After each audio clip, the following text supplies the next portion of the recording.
1979 کو سعودی عرب میں ایک ایسا واقعہ پیش آیا جسے سن کر ایک مسلمان دنگ رہ جاتا ہے۔ جی ہاں دوستو، 1979 عیسوی کو اللہ کے گھر یعنی کہ کعبۃ اللہ پر دشمنوں نے حملہ کر لیا اور بڑی سے بڑی فورسز بھی کعبۃ اللہ کو نجات دلانے میں ناکام رہیں۔ اس نازک وقت میں سعودی لیڈر شاہ خالد نے 32 علماء پر مشتمل سپریم کونسل کا اجلاس فوری طور پر طلب کر لیا۔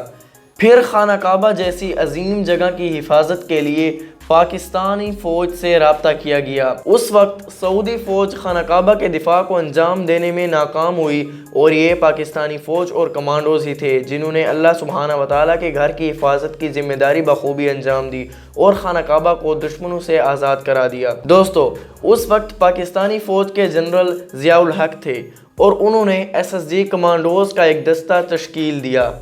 اس دستے کی قیادت اس وقت کے میجر پرویز مشرف نے سنبھالی۔ میجر پرویز مشرف نے نہایت ہی بہادری اور دلیری کا مظاہرہ کیا اور اللہ کے گھر کی حفاظت کرتے ہوئے اسے دشمنوں کی قید سے آزاد کرا دیا۔ لیکن یہ دلیر اور بہادر پاکستانی فوجی افسر کچھ دنوں پہلے ہی وفات پا چکے ہیں۔ تو جناب پرویز مشرف صاحب کا خانہ کعبہ کی آزادی میں کیا رول تھا اور کیا واقعہ پیش آیا تھا، اور سعودی فوج خانہ کعبہ کی حفاظت کیوں نہیں کر سکی، اور خانہ کعبہ میں کس نے حملہ کیا تھا اور کس وجہ سے حملہ کیا تھا؟ یہ کچھ سوال ہیں جن کے جواب آج کی اس ویڈیو میں آپ کو ملیں گے، تو ویڈیو کو پورا دیکھیے گا۔ اور ویڈیو سٹارٹ کرنے سے پہلے اگر ابھی تک آپ نے ہمارے یوٹیوب چینل کو سبسکرائب نہیں کیا تو اسے سبسکرائب کر دیں اور بیل آئیکن کو دبانا مت بھولیے گا تاکہ ہماری ہر نئی انفارمیٹیو ویڈیو آپ تک پہنچ سکے۔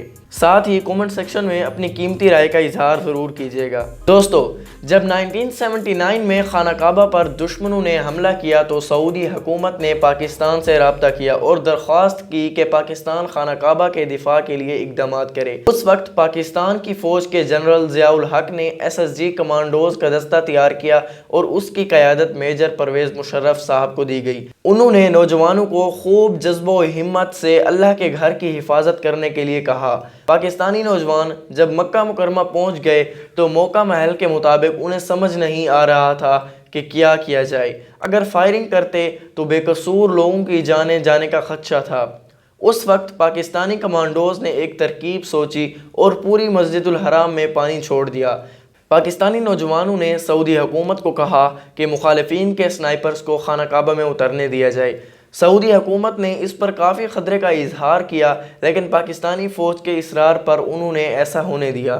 جب وہ حرم پاک کی گیلی زمین پر پہنچے تو اس میں کرنٹ چھوڑ دیا گیا اور تمام مخالفین شدت سے زخمی ہو گئے اور کئی کی اموات کا بھی کہا جاتا ہے۔ پاک فوج نے دشمنوں کو اپنی حراست میں لے لیا اور قیدیوں کو آزاد کرا دیا۔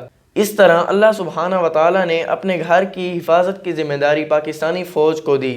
دوستو، اس بات کو اگر دیکھیں تو میجر پرویز مشرف ایک بہادر، دلیر اور دانا لیڈر تھے اور ان کی حاضر دماغی کی وجہ سے پاک فوج خانہ کعبہ کو آزادی دلا سکی۔ اب بات کرتے ہیں کہ خانہ کعبہ کا محاصرہ آخر کیوں کیا گیا تھا؟ کیا وجہ تھی کہ خانہ کعبہ کا محاصرہ دشمنوں نے کیا؟ اس کے بارے میں آپ کو بتاتے ہیں کہ سعودی عرب کے ولی عہد شہزادہ محمد بن سلمان نے حال ہی میں امریکی اخبار نیو یارک ٹائمز کو دیے گئے انٹرویو میں کہا کہ ہم ملک میں اسلام کو اس کی اصل شکل میں واپس لے جانا چاہتے ہیں اور سعودی معاشرے کو ویسا بنانا چاہتے ہیں جیسا وہ 1979 سے پہلے تھا۔ 4 دسمبر کو فرانسیسی کمانڈوز پاکستانی فوج اور سعودی فوج کی مدد سے لڑائی کا خاتمہ کیا، جس کا آغاز 20 نومبر کو ہوا تھا۔ اس وقت یکم محرم 1400 ہجری کو نئے سال کے آنے پر تقریباً 400 سے 500 شدت پسندوں نے خانہ کعبہ پر قبضہ کر لیا اور بہت سارے لوگوں کو قیدی بنا کر خود انتظام سنبھال لیا۔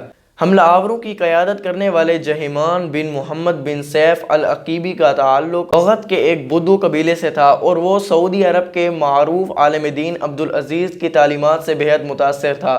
عبدالعزیز 1940 اور 1950 کی دہائی میں سعودی عرب کو جدت پسندی کی راہ پر گامزن کرنے کی شاہی کوششوں کے خلاف تھے اور اس کے بارے میں تقاریر اور تنقید کیا کرتے تھے، لیکن بعد میں سعودی حکومت نے عبدالعزیز کو مرکزی مفتی کے عہدے پر فائز کر دیا، لیکن انہوں نے اپنی تنقید جاری رکھی۔ جہیمان بن محمد بن سیف ان کی تقاریر سے بے حد متاثر ہوا، جس کے بعد اس نے عبدالعزیز کی قائم کردہ جماعت میں شمولیت اختیار کر لی، جس کا مقصد سعودی عرب میں اسلام کی اصل شکل کو برقرار رکھنا تھا۔ العتیبی کی شدت پسندی وقت کے ساتھ ساتھ بڑھتی چلی گئی، جس کی وجہ سے 1978 عیسوی میں سعودی حکومت نے انہیں ان کے کچھ ساتھیوں کے ساتھ حراست میں لے لیا۔ العتیبی کو رہائی ملنے کے باوجود اس کے خیالات میں تبدیلی نہ آئی اور اس نے نئی صدی کے آغاز پر خانہ کعبہ پر حملہ کرنے کا منصوبہ بنایا اور 20 نومبر 1979 کو فجر کی نماز کے بعد تقریباً 500 ساتھیوں کے ساتھ خانہ کعبہ میں داخل ہو کر دروازے بند کر دیے اور 1 لاکھ مسلمانوں کو یرغمال بنا کر کعبہ کو اپنے زیر انتظام لے لیا۔ انہوں نے اپنے بہنوئی محمد بن عبداللہ کو امام مہدی قرار دے دیا۔ یہ صدیوں میں پہلا موقع تھا جب خانہ کعبہ عام مسلمانوں کے لیے بند کر دیا گیا تھا۔ یہ وقت مسلمانوں کے لیے بہت زیادہ مشکل تھا جب انہیں قید کر لیا گیا۔ تب اللہ تعالیٰ نے پاکستانی فوج کے ذریعے ان قیدیوں کو آزاد کرایا اور ساتھ ہی ساتھ اپنے گھر کو بھی آزاد کرا دیا۔ سعودی حکومت نے اس وقت اپنی فوج بھیجی، لیکن شاید کم تربیت کی وجہ سے وہ خانہ کعبہ کو آزادی نہ دلا سکے۔ پھر سعودی حکومت نے پاکستان سے رابطہ کیا اور فوراً اقدامات لینے کے لیے کہا تاکہ اللہ کے گھر کی حفاظت ہو سکے۔ سعودی حکومت نے نظام مواصلات بند کر دیا تاکہ اس واقعے کے متعلق خبر محدود رہے، لیکن وہ مکمل طور پر کامیاب نہ ہو سکے۔ اس واقعے میں تقریباً 1000 سے زائد افراد موت کے منہ میں چلے گئے، جن میں نمازی، فوجی اور شدت پسند بھی شامل تھے۔ العتیبی اور اس کے کئی ساتھیوں کو حراست میں لے لیا گیا، جنہیں جنوری 1980 عیسوی میں سزائے موت سنا دی گئی۔ العتیبی کے بہنوئی، جنہیں اس نے امام مہدی کہا تھا، دوران آپریشن ہلاک ہو گئے۔ تو اللہ نے اپنے گھر کی حفاظت اور لاکھوں مسلمانوں کی جان کی ذمہ داری پرویز مشرف کو دی، لیکن وہ چند دنوں پہلے ہی وفات پا چکے ہیں۔